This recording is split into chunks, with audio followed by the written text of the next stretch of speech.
Então agora eu já sei horário, já sei magnetizar a água, já sei o que é a bioenergia, porque eu vou transferir o meu patrimônio para acordar o patrimônio do outro. Na realidade, na bioenergia, eu não estou te doando alguma coisa, porque você tem uma fonte inesgotável e inestancável das próprias energias, segundo André Luiz. Ou mais exato, Alexandre na obra Missionários da Luz. Então, a função de preparar o recurso é sua e não nossa, de orientadores ou de assistentes. Como André Luiz coloca, eu coloquei também, nós colocamos no livro também. Então, cabe a nós ajudar, orientar, esclarecer, mas não improvisar recursos, que é a função de cada um. E na obra Evolução em Dois Mundos, tanto quanto em Mecanismo da Mediunidade, ele narra que cada ser traz em si a fonte inesgotável e inestancável das próprias energias.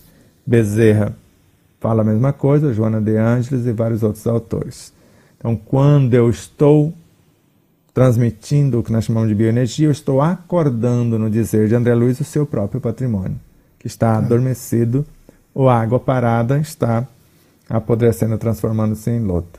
Por isso que o excesso de energia é que leva a pessoa a adoecer, que Joana de Ângeles chama de congestão de energias, ou a inibição. Agora eu tenho excesso e não uso, congestão, e eu tenho, mas fica inibido, eu não coloco em ação. Também os dois casos podem levar à perturbação, ao adoecimento. E essa coagulação gerando dores, né, tumores e tudo mais, é o simples fato de você não estar usando essa energia, né, e trabalhando ela. Até numa das citações que eu já li, a pessoa falou assim que formava bolhas na ponta do dedo, que alguém auxiliou ela a ir na natureza e tocar na árvore, e as bolhas iam-se embora, né? Diminuir, porque transferia aquela energia que ela malbaratou para a natureza, que nós sabemos que nós podemos fazer essa parceria, mas não pode ser uma coisa para a eternidade. Você tem que estar sempre melhorando. Um dos primeiros processos que eu fiz, quando eu compreendi um pouco mais, né, essa energia, essa bioenergia, no trato da autocura, diante de algum processo gripal que estava surgindo, eu dei um abraço numa árvore muito grandona, porque eu tinha que trabalhar no outro dia, e de repente acordei no outro dia, bem inteirão, fui trabalhar, trabalho pesado, e a nossa amiga natureza, que é um baita do maior vono, ficou lá com o processo como adubo para ela, né? E dá um trabalhão para ela transmutar, nós sabemos disso. Então você pegou algo nobre, sublimado dela, que ela te doou o melhor, e você tecnicamente doou a parte que estava ali sufocando, né, e asfixiando. Então isso é nobre e útil, mas sempre que possível não terceirizar, né, para os nossos semelhantes, mas um processo de parceria, de permutas enobrecedoras, para que ambos possam crescer sem sacrificar um ao outro. Quando nós fazemos com os cristais, fazemos com isso, com aquilo, passando um cristal para ele puxar a energia negativa, é ele que fica com aquele energismo, e nós vamos ficar livres da energia negativa para arranjar outro tanto, porque não mudamos às vezes o comportamento. Livre, mas com a mesma atração que gerou o mesmo processo que causou o desequilíbrio. Então essa oração que nós fazemos na conversa com essa energia coagulada, nesse órgão que também está em desarmonia, eu estou transferindo algo do meu ser mesmo para esses seres que estão em busca também de crescimento. Isso também é uma oração. Exato, porque você foi na sua consciência, trouxe aquele plasma, que é a essência de suas virtudes, e está levando no interior de cada célula, às vezes de cada molécula, do núcleo atômico, para, como se fosse sublimar, acelerar o processo evolutivo das estruturas atômicas, moleculares, celulares, a renovação dos tecidos, a melhoria dos órgãos, a rearquitetura dos sistemas, a reorganização do próprio corpo. Então você está permutando energias através do seu pensar, do seu sentir, em conexão também com a natureza, e ressignificando todo esse patrimônio. E esse processo da compreensão profunda da oração requer um tempo, o que me marcou bem no processo do Evangelho no Lar. Você falou o Chico falou, daqui 6 anos e meio você vai ter um presente. Será que nós estamos prontos para aguardar os 6 anos e meio que a família aguardou? Ou nós estamos querendo uma coisa bem rapidinha? Às vezes imediato, né? A gente começa a fazer hoje que é o resultado ontem. E porque quando Joana de Ângeles, na obra O Evangelho segundo o Espiritismo, na lição Dar-se-á aquele que tem, é muito claro quando a autora ou o Espírito narra que Deus encoraja todos os esforços que tendem para o bem. Então eu preciso começar a fazer uma coisa nobre.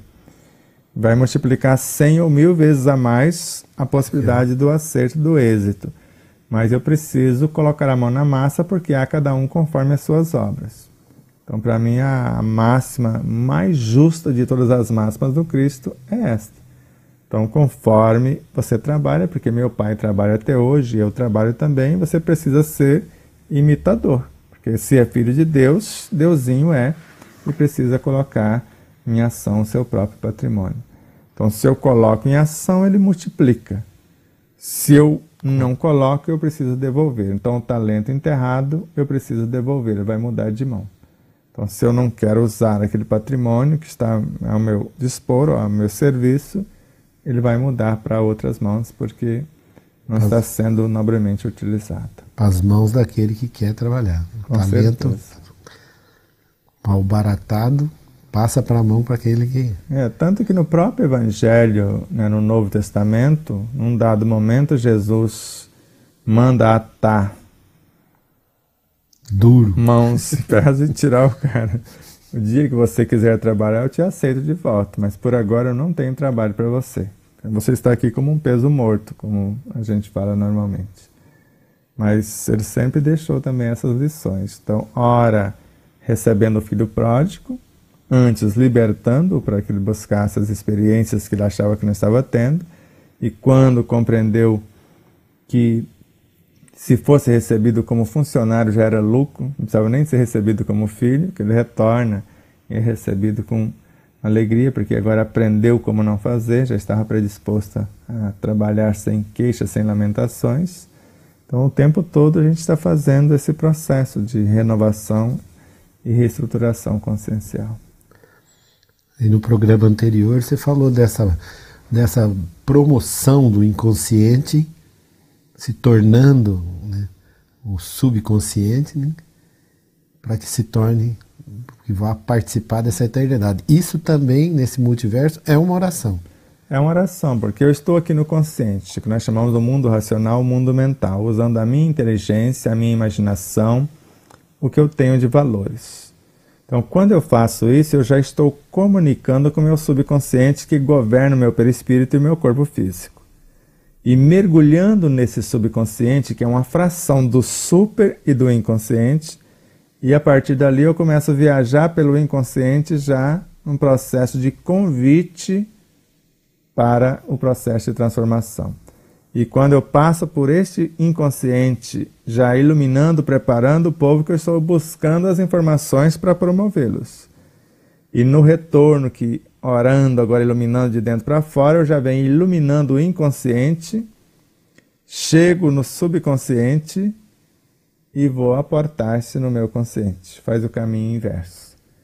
Então, eu fui consciente, sub, inconsciente, super. Aí eu volto super, inconsciente, mergulho no subconsciente e chego ao consciente. Então eu faço o mesmo percurso. E aí você falou aí que o consciente é feito do inconsciente e da superconsciência. É, o subconsciente. Subconsciente. Ele é uma fração de elementos instintivos, almas instintivas, e ao mesmo tempo virtudes que estão governando essas almas instintivas. Por isso que ele trabalha sem a nossa consciência. Sim. Porque ele está sendo governado pela superconsciência. Seria a subpersonalidade e a subpersonalidade governado pelas superpersonalidades. Então, aparentemente, instintos, né, que ele basicamente são instintos, só que quando você promove o instinto, você transforma em sensação. A sensação já mergulha de volta no inconsciente, como se viesse alguém e já levasse a promoção. Ela já orienta as sensações que estão lá. Promovida para emoções, mais um degrau. Para sentimentos, mais um degrau. Até chegar no pensamento, na inteligência e chegar na fronteira do superconsciente, que é o caso das virtudes, que já mergulha no próprio superconsciente. Então, nessa oração que eu vou fazer com esse multiverso, eu começo conversando com o meu corpo físico, eu já vou para o gerente dele, ou vou para quem está presidindo todo esse multiverso? Então, inicialmente, conforme nós colocamos aqui na página 348 com Joana de Ângeles, ideias enobrecedoras. Eu estou idealizando alguma coisa. Se eu sei o que são ideias, fica melhor. Então, eu sei que ideias são junções de pensamentos qualificados pelos meus sentimentos. Então, são aglomerados de seres vivos. Então, do que eu penso, da minha inteligência, do meu poder imaginativo, da minha memória, das minhas virtudes. Então agora eu já sei que ideias é isto. Agora planos são várias ideias juntas. Então eu estou idealizando, eu estou planejando futuras ações benéficas. Se eu estou planejando futuras ações benéficas, eu estou em comunicação com o meu superconsciente. Sem dúvida. Então ele vai trazer um energismo, porque ideias e planos são portadores de energias equilibrantes, que elas vão incorporar algo enobrecedor do superconsciente, já vem iluminando o inconsciente, ressignificando o subconsciente, iluminando o consciente e com extensão perispírito e corpo físico também, porque essa energia equilibrante vai reorganizar os complexos campos celulares que são perispirituais e físicos, harmonizá-los e aumentar a produtividade, porque ela vai trazer as forças diretrizes e ao mesmo tempo a matéria-prima que nós chamamos de vitalidade. Então ela traz a pauta de transformação e ao mesmo tempo a matéria-prima. Então se eu tenho consciência, eu sei que está acontecendo tudo isso. Então quanto mais fé eu tenho, que é a compreensão de tudo isso, mais rápido a coisa se torne, mais eficiente o processo.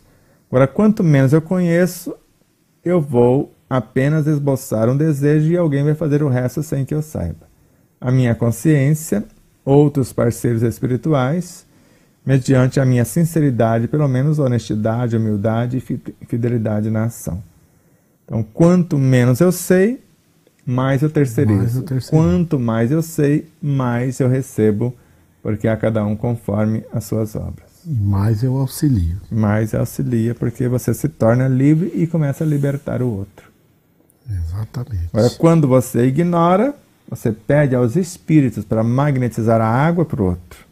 Você não magnetiza. E a capacidade é sua também. Então, quando você sabe, você magnetiza e eles te auxiliam sem que você perceba. Agora, quando você ensina o outro a magnetizar, você liberta o outro. Então, quando você pede oração pelo outro, então você não está orando, você está pedindo auxílio para o outro. Então, alguém vai fazer por você e pelo outro. Agora, quando você ora pelo outro, você coloca o seu patrimônio a serviço do outro, você já está fazendo um grande feito. Agora, quando você ensina o outro a orar, você libertou o assistido. E essa é a função da casa espírita, porque esta é a proposta, né, do ensino dos espíritos. Não acontecer, como o próprio Divaldo falou, de um centro em que a mãe, a avó e a neta, todas elas estavam ainda sendo assistidas. Exato. A avó foi acolhida há quase 50 anos, a mãe, né, que veio junto também, e a filha ou a neta já nasceu na instituição e ele... Todas as três ainda buscando. Acolher a avó, libertar a filha para que a neta já nascesse livre é uma coisa. Isso aí chamamos caridade, mas o que esse aprisionamento não é. Tanto que na reunião mediúnica, então se eu falo que eu estou fazendo a reunião mediúnica, você pode ir para casa, porque não é presencial o assistido. Então a gente vai fazer o trabalho para você e você vai para lá assistir filme de terror, vai fazer isso. Se eu não aviso a você que você tem que ir para lá, mas ficar recolhido, estudando o Evangelho, em oração, mudando a sua vida. Porque nós vamos tentar convencer uma das suas frações conscienciais, do seu inconsciente, para não perturbar a que está no comando no consciente. Ou até um espírito, de acordo com o compromisso que você assumiu. Mas se não muda a ambiência, no pensar, sentir, falar e agir, não adianta afastar um que outros virão. Foi o que Kardec percebeu. Por isso que André Luiz também, ele praticamente decreta no capítulo 18 da obra Missionários da Luz, que somente, e a palavra somente para mim, fortíssima, somente o indivíduo transformado voluntariamente, ele querendo fazer isso, em médico de si mesmo, pode atingir a cura real da obsessão. Ele transformou voluntariamente em médico de si mesmo. Não falou de reunião de obsessão para afastar os maus espíritos. Porque não adiantaria afastar. Agora, se ele muda, o outro muda mesmo a contragosto, se está na sua frequência e quer se melhorar, quer se reconciliar. Então, a gente já está, então, já foi a pauta da oração, da bioenergia, da água magnetizada e, consequentemente, do Evangelho do Lar, que nós já orientamos, a reunião de desobsessão. Porque a reunião chamada de cirurgias espirituais vai mexer apenas com o periférico, segundo André Luiz. Então a assistência espiritual é externa. A cura depende da mudança interna do indivíduo. Então eles podem dar uma repaginada no modelo organizador biológico para melhor governar o corpo físico, até mexer em alguma coisa do corpo físico, porque a gente sente os efeitos físicos, mas a parte moral, espiritual, vai depender do indivíduo. Tanto que numa cirurgia, né, na medicina acadêmica, pode extirpar um órgão, mas a causa permanece. Então, se não mudou a causa, o efeito aparentemente, momentaneamente, saiu porque estava focado naquele órgão, estava manifestando naquele órgão. Mas já que a causa permanece, então vai manifestar no órgão vizinho, no sistema vizinho, e não cessou. Por isso, o câncer se manifestou em tal órgão, a pessoa muda o comportamento, aprende a perdoar, perdoa-se em primeiro lugar, reconcilia e etc., não há metástase. Então precisa da mudança estrutural, você precisa amar-se incondicionalmente, perdoar-se. E assim como todas as criaturas que estão visitadas por esse processo. Como nós já tivemos, e vez por outras ainda percebemos algum conteúdo deletério em nós. Então, se eu não começar a ressignificar isso, a desenvolver um estado de profundo amor, sem conivência, eu vou ser indulgente para comigo, mas sem conivência com as minhas perturbações. Então, quando eu aprendo a fazer isso, então cessa a causa perturbadora. Então, desaparece o efeito. E se cessou a causa, segundo André Luiz, em Mecanismos da Mediunidade, se para o mecanismo perturbador, o corpo se auto-repara quase que instantaneamente. Porque os íons psíquicos se harmonizam, se alinham e começa a reconstrução do efeito do órgão, do tecido que foi lesado. Bem interessante. Agora vamos para a intuição. Então tá bom. Agora você pode ler Agora as eu três queria frases. tocar mais no assunto. Então, Pode vamos ser. supor, você comentou aí, se troca ou arranca-se o órgão, mas não cessa a causa, né, que nós sabemos que estão em algo um pouquinho mais para cima desse multiverso. Aí você comentou sobre esse auto-amor e o halo-amor, que regula esse processo de causa e a reconstituição do próprio órgão. Então tem que haver esse auto e halo-amor, porque muita gente, falando de mim e no processo dentro de casa, a gente acredita que é um processo interior, mas tem que refletir no exterior. E às vezes começa até do exterior, segundo o Ramatiz. Convidando, né? Porque as perturbações exteriores, às vezes com a esposa, com os filhos, com os netos, com o vizinho, esta situação é para que eu desenvolva o interior. Então, através desses elementos que às vezes me atormentam, caluniando, me ofendendo, isso é que eu vou trabalhar a causa em mim, até não mais me ofender. Eu começo pelo alto perdão, o alto amor. E quem se perdoa, ou se auto-perdoa e se ama, não se permite ofender. Então agora a esposa não me perturba, o marido não me perturba, o filho não me perturba, o vizinho, porque eu perdoei-me. Então o que ele está me caluniando não me atinge mais, porque eu estou em paz com a minha consciência. Então eu estou amando-me. E por extensão vou compreendê-los, porque só de não desejar o mal para eles já estou amando também. Que está no Evangelho segundo o Espiritismo. Eu não preciso morrer de amores pelo inimigo. Só de eu não desejar o mal a ele, eu já estou amando de alguma forma. Porque cessou aquelas farpas, pelo menos de nossa parte. Por isso que as situações do meio mostram o que não mudamos. Porque se você olha torto para mim e eu me irrito, então ali está a causa. Então o que está acontecendo fora está mostrando o que eu preciso corrigir dentro, que seria essa causa. E pacificando a causa, eu já não tenho mais perturbações com as pessoas que convivem comigo no contexto. Porque não tem mais a matriz para que o outro me ofenda. Então, ele pode jogar o verde, mas não vai colher maduro. Ele vai ficar com o verde lá sem madurar mesmo. Ele vai amadurecer porque eu vou enviar algo já amadurecido para ajudá-lo a desenvolver o seu.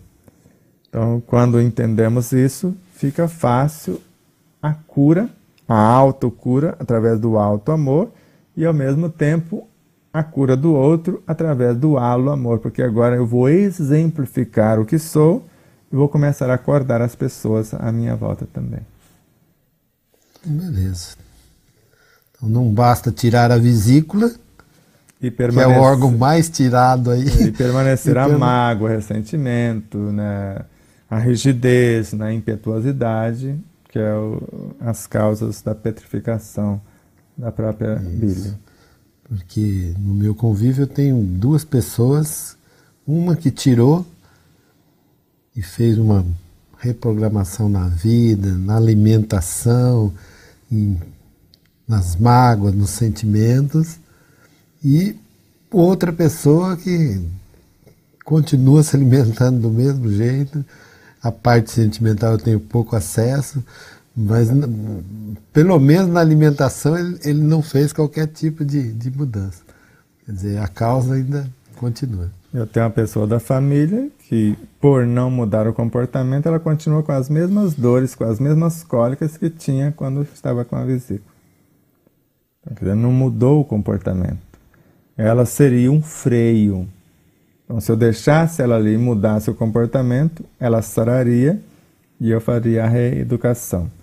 Como nós temos o caso do Anderson, que é o nosso técnico, é o nosso anjo que está fazendo chegar as imagens até o nosso telespectador, o Anderson Castro. Ao retirar a vesícula, ele desenvolveu diabetes, hipertensão, obesidade. Ele fala que é meia dúzia de doenças. Então, essas três ele já disse que está sob controle. Diabetes, hipertensão, obesidade. Mas, com certeza, ele vai conseguir as demais se, dependendo dele, ele pode reconstruir o órgão, porque a matriz está no perispírito, e tirar só a parte física. Se com a mentalização nós podemos criar um órgão novo, isso está em Camilo Flammarion. Então, mesmo que tenha extirpado o órgão novo, eu tive que fazer um processo de mentalização para que o dente não nascesse de novo. Porque ele estava nascendo a terceira vez.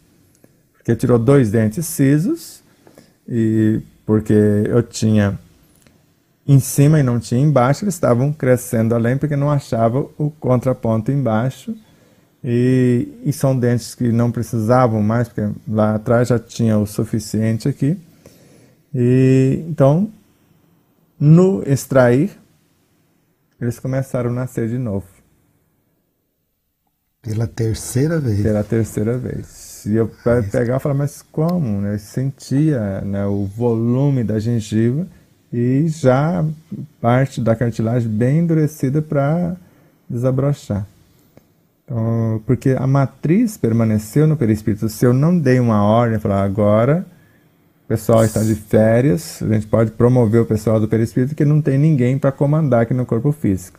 Porque se eu não tenho algo para comandar, se eu não quero reconstruir, então serão demitidos essa mão de obra. Ela será repatriada para outros corpos, para outras situações experienciais. Muito interessante. Na vesícula você até me assustou, eu que te acompanho há muito tempo.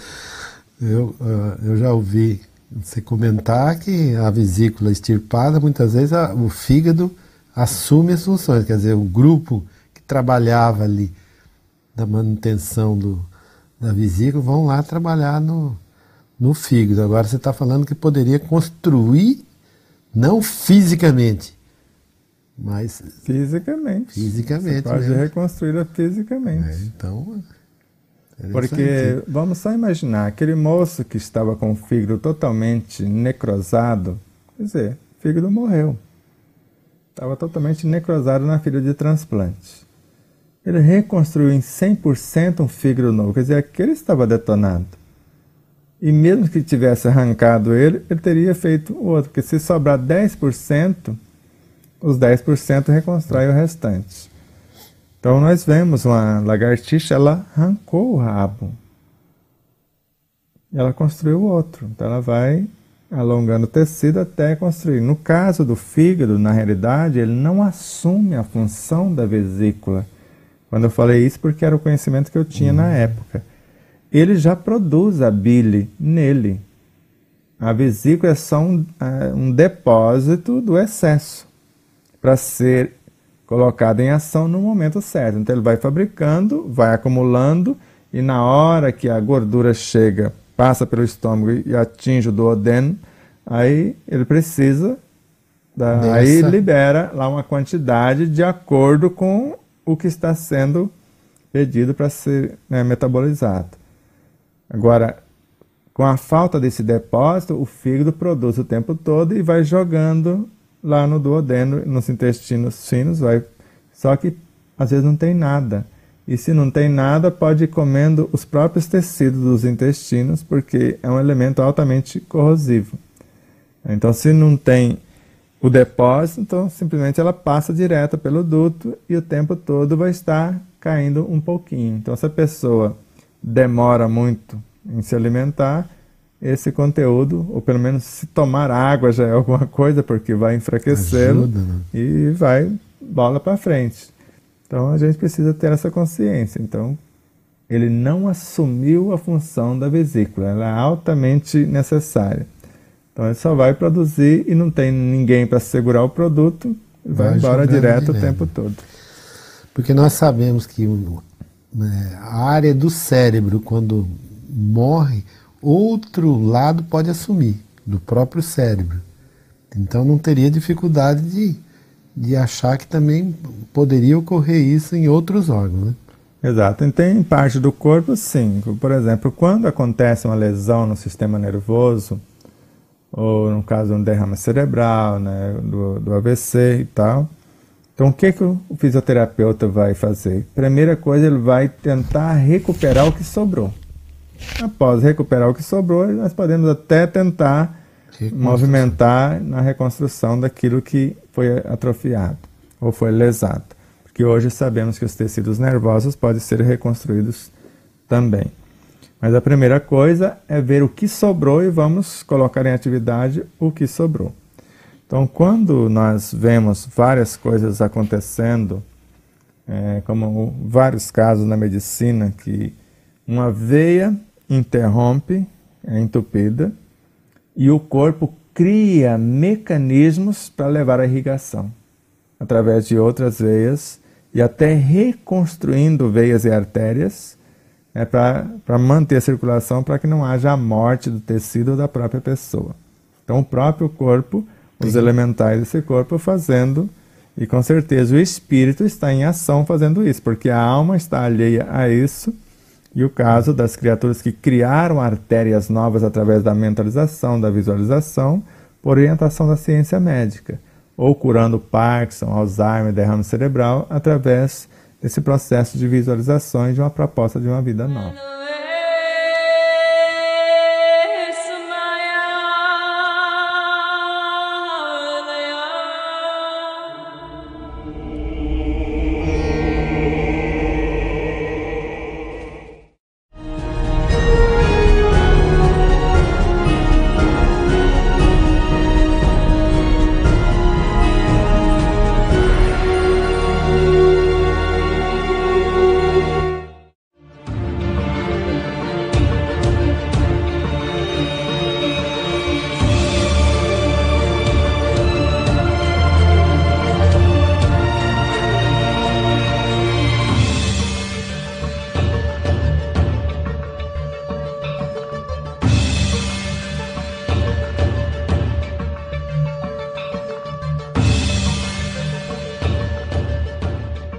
O 17º programa da série O Ensino Universal dos Espíritos. Então, Luiz vai trazer algumas informações dentro da sua compreensão acerca da oração. Depois nós vamos falar usando a oração para magnetizar a água. Depois usando a oração para magnetizar a água do próprio corpo e usar esta bioenergia no processo do passe, por exemplo, e até da assistência no atendimento fraterno, nas reuniões mediúnicas, caso existam, porque a nossa é a reunião de estudo, nós já substituímos há vários anos. Então nós não temos a necessidade de manifestação direta dos espíritos, porque temos a certeza da sua existência, e até um amigo dizia que as nossas casas seriam espiritismo sem espírito. Falei, como pode? Porque tudo é espírito. Então, do piso ao teto na nossa casa, tudo é espírito. Então, eles estão manifestando, só não fica na dependência de instrumentos e nem nós na dependência deles de tal que devemos fazer.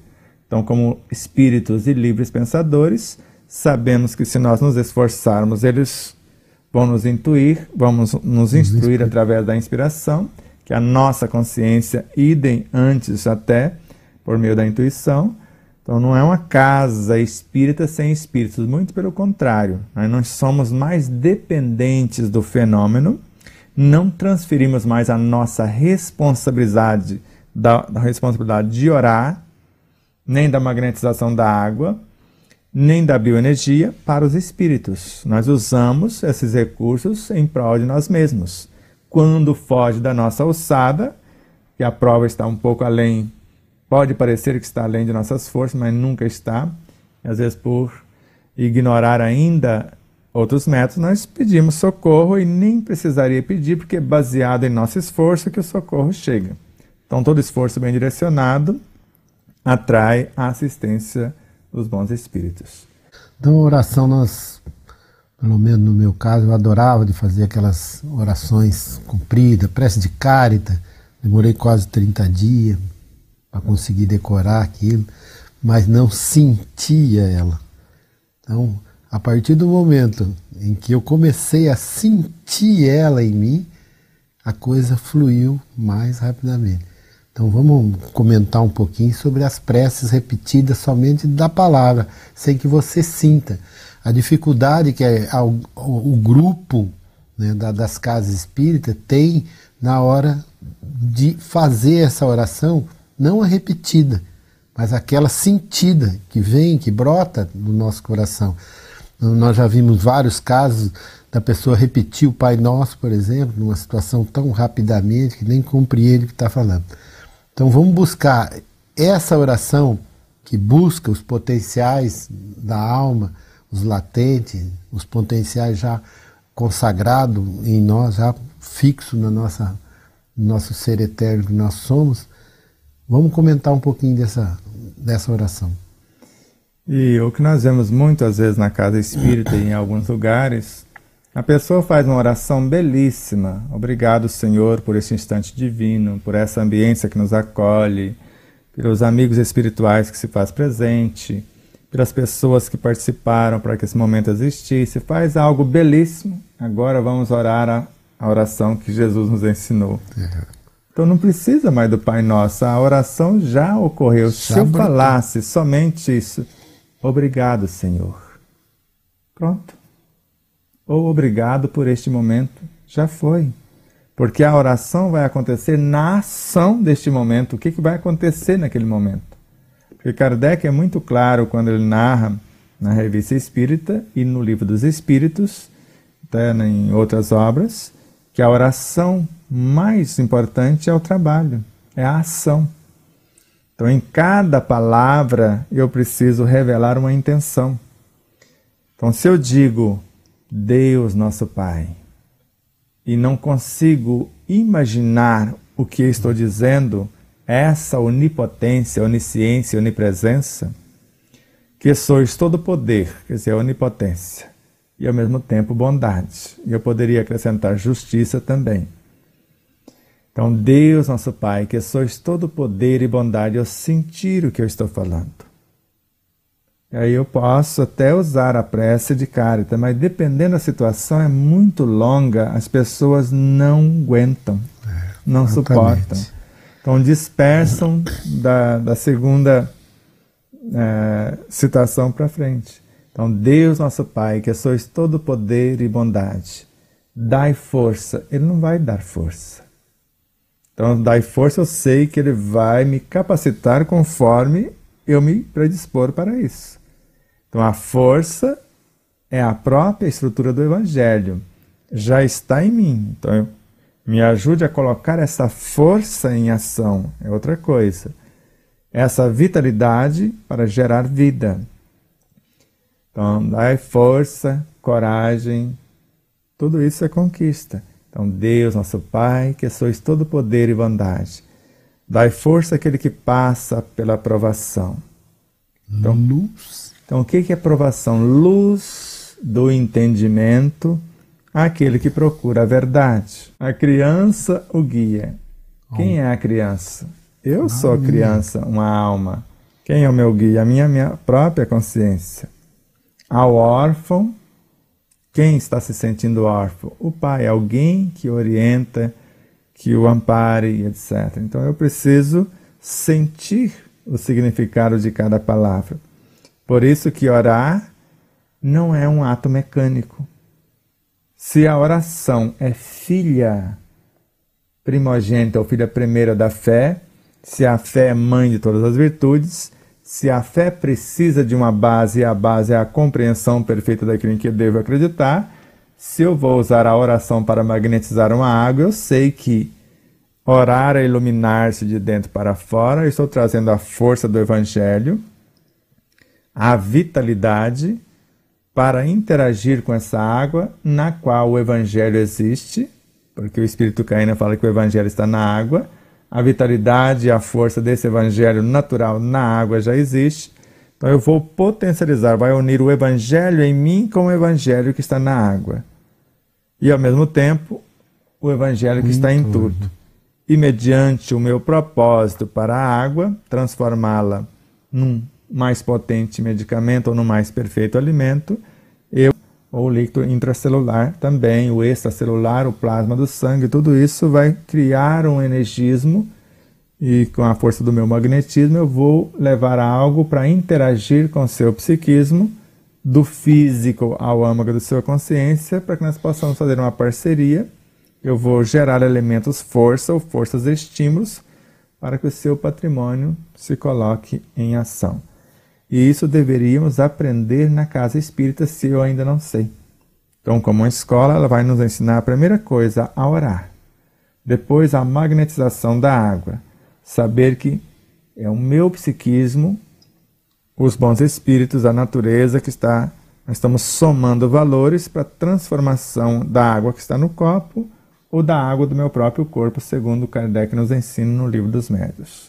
Então, após compreender o mecanismo da oração, que não tem como terceirizar para alguém, então alguém pode orar comigo, ensinar em palavras, às vezes eu vou acompanhando o que você está dizendo, mas depois eu vou criar as minhas próprias palavras.